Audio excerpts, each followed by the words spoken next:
I'm Mark Brzezinski, your host for Mideast Realities.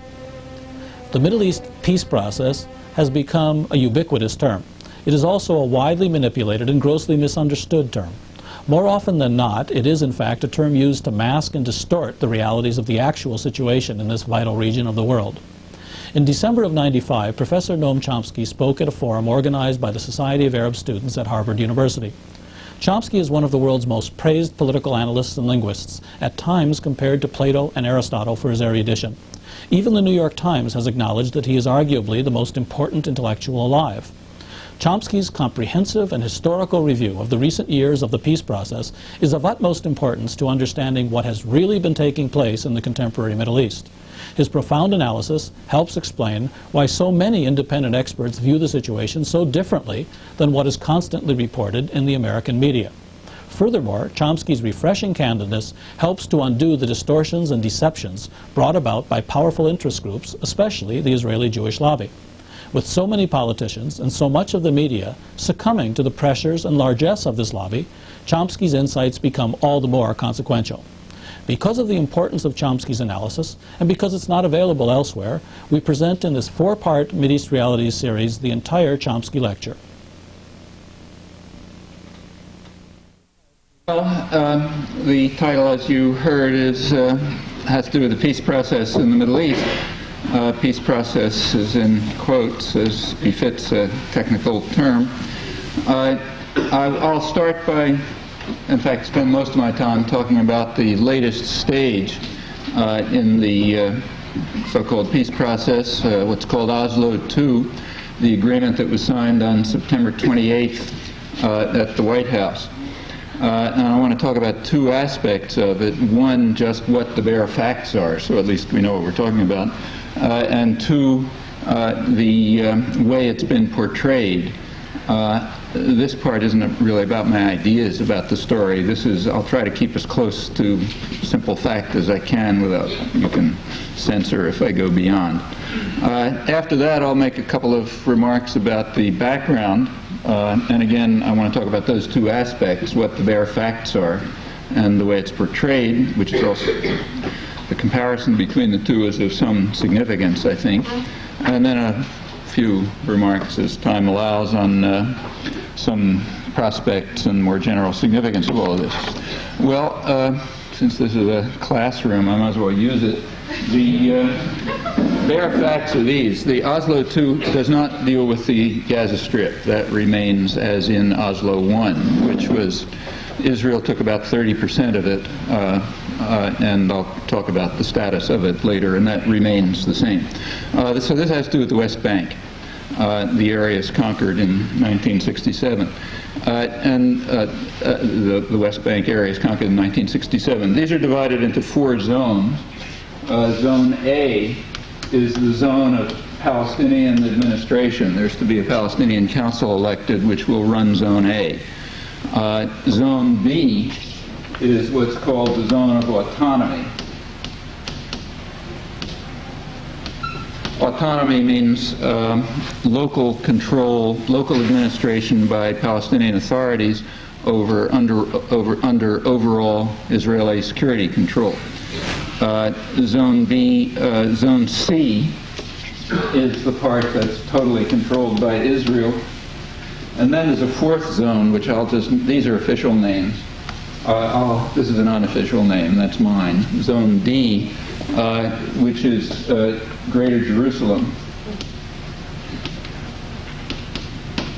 That's an indefinite and expanding area around East Jerusalem to the north and the east. That's also part of the West Bank officially, but that's Zone D, and nothing is said about Zone D in the agreements, just Zones A, B, and C. Well, let's begin with Zone D. My name again, the Jerusalem and the area around it. If you look at the map, say the big. I should say incidentally, I'll talk about the size and character of these zones. This is all, in a sense, unofficial. That is, the official documents aren't really available in great detail. But there are plenty of maps and plenty of commentary and speeches by high Israeli officials, and in fact I'm relying mostly on the Israeli press now, although it's appeared in the New York Times and other places here too. If you look at the New York Times map, or the Israeli maps, or in fact any of the others, you'll notice that Zones D is just assigned to Israel, period. It's not even part of the West Bank anymore. It's assigned the West, the same color as Israel on the New York Times map, if you look.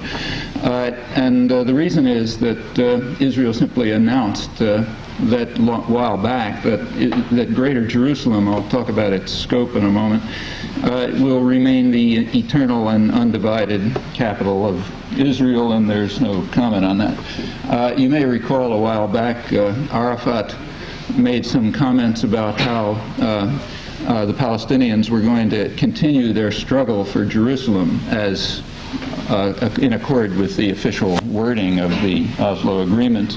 That caused a huge uproar in the West about how the old terrorist hadn't abandoned his ways and so on. But that was, he was Arafat's jihad. When Prime Minister Rabin announced a while back that Israel's jihad was over, they had already completed it, and that this would remain the eternal and undivided capital with whatever borders they decide on. That aroused no comment at all, no comments about the old terrorist and so on and so forth, and as I say, the maps simply assign it to Israel, period, without comment. And that makes sense. This is in accord with U.S. policy, so therefore it's correct by definition and requires no comment. It's not a U.S. official policy, I should say. Officially, the U.S. opposes this, but it's U.S. actual policy. So that's just Zone D. Well, let's look at the other three zones, the ones that are still under discussion. Zone C, Israel, that's roughly 70% of the West Bank. 72%, according to Prime Minister Rabin, around that neighborhood, around 70%. That's total Israeli control. No Palestinian authority whatsoever. The autonomy zone, the zone of Palestinian local autonomy under Israeli control, that's on the order of, you'll notice these aren't going to add up exactly to 100 because they're approximate. That's on the order of 30%, 29 to 31%, something in that area. And that's divided, if you look at the Israeli maps and you bother to count, that's divided into roughly 100 separate scattered sectors. So there's about 100 sectors here, roughly. These are rough numbers, which are scattered areas around within the 70% that Israel controls, and those little scattered areas are the autonomy. That's where there's local Palestinian control. And the area that's under Palestinian authority is something on the order of 2%, plus or minus. That's the municipal areas, basically downtown areas of half a dozen towns. In the Zone C, this one has 140,000, according to the Israeli sources, 140,000 Jewish settlers, a couple hundred Arabs. Zone B has, Zones B and A together have 1.1 million Arabs. That's the, those are the sort of bare facts. Of the towns, one was contested. This area has no Jewish settlers. The one town, Hebron, has Jewish settlers, so that was contested. There are about 450 Jewish settlers and around 100,000 Arabs, so there Israel keeps substantial control. That's Hebron, the one town with people in it. Well, of the areas conquered in 1967 to the west, there are about 300,000 Jewish settlers now, according to Israeli sources, about half in formerly Arab East Jerusalem, which now has a Jewish majority, which has been annexed to Israel and has indeed been growing and is continuing to grow pretty rapidly since Oslo I. Well, those are the bare facts. Now let's take a look at some of the background provisions which go along with this. Since Israel made compromises, it insists on compromises from the other side, and the compromises from the other side are some provisions. First of all, Oslo II reaffirms the provisions of earlier agreements, like the Cairo Accords of May 1994, which stipulate, I'm quoting it now, that any legislation by Palestinians in their 1 or 2% or whatever it will be, any Palestinian legislation, I'm quoting, cannot deal with a security issue that falls under Israel's responsibility and cannot seriously threaten other significant Israeli interests protected by this agreement. The Israeli administration, which covers the whole 100%, everything, retains exclusive authority in legislation, adjudication, policy execution, and responsibility for the exercise of these powers in conformity with international law. International law is another rather flexible concept, which means whatever the United States decides. That's by definition international law. I'm sure they teach you that in the political science courses here. So that means the whole intricate system, which is quite complex, of military ordinances remains intact, apart from, I'm quoting, such legislative, regulatory, and other powers as Israel may expressly grant to the Palestinians, while Israeli judges retain veto power over any Palestinian legislation that might, quoting again, that might jeopardize major Israeli interests which have overriding power. Those are all quotes from the May 1994 Cairo Agreement, which remains. Now, Oslo II adds more to that.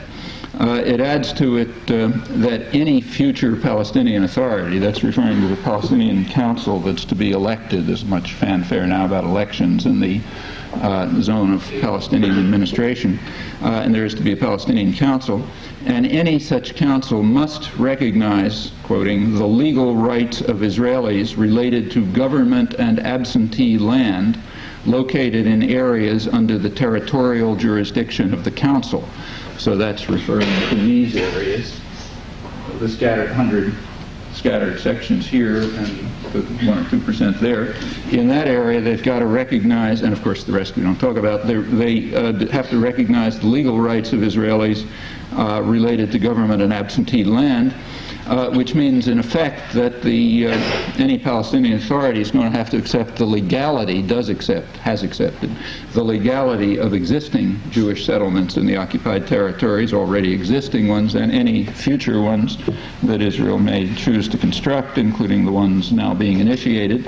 And it also recognizes Israeli sovereignty over whatever parts of the West Bank Israel will decide ultimately to control. It'll call them state lands or absentee lands, these are unilateral decisions, so you decide them any way you like.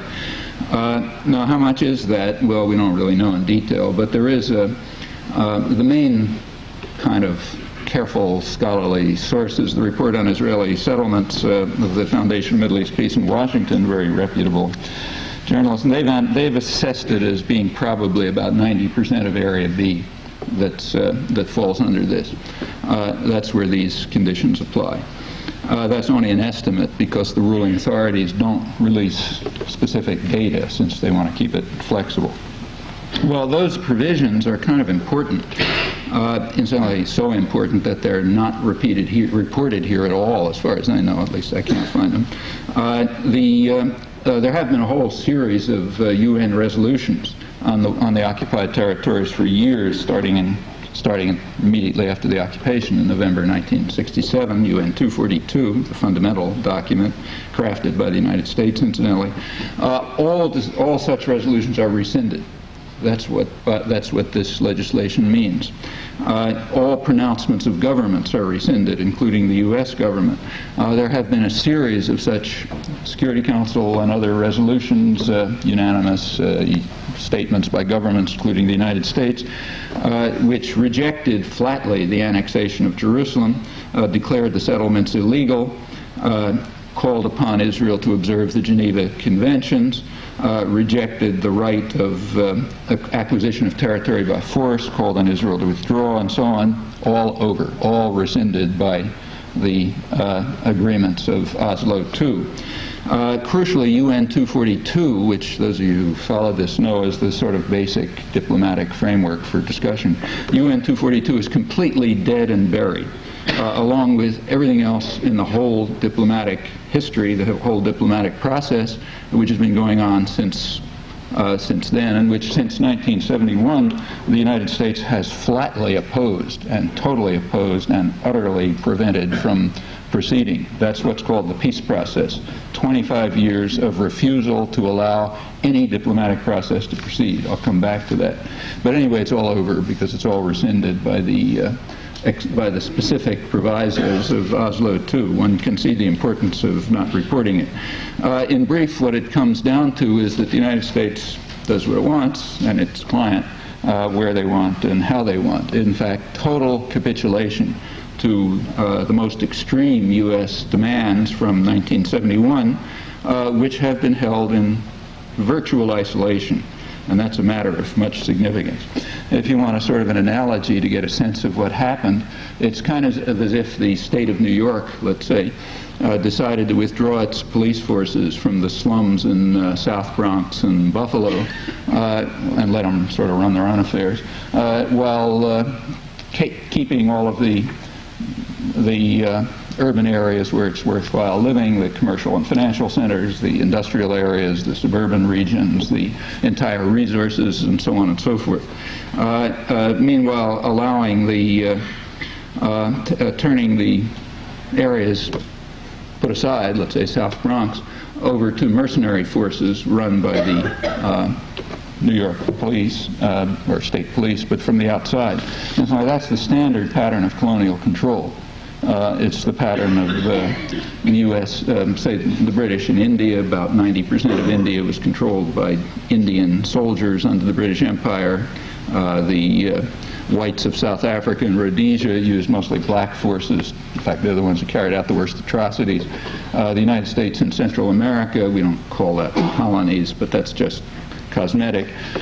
U.S. colonies in Central America are run by local terrorist forces called the Army or something like that. And that's, in fact, the standard style of colonial control. It's stupid for any colonial power to try to run, the local people with its own forces. Much better to get local mercenaries, usually brought from some other region or something like that.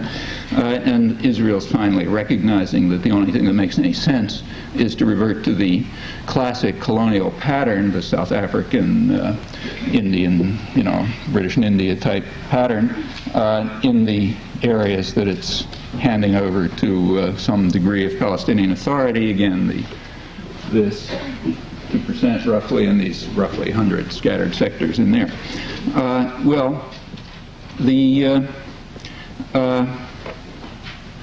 Another standard of comparison which gives you a sense of what's just happened in Oslo II is to compare, to use as a standard of comparison, the position taken by the United States and Israel a couple of years earlier. That is, let's take the period of the peak moment of rejection, flat rejection of any dealing with the Palestinians and any Palestinian rights was in 1988.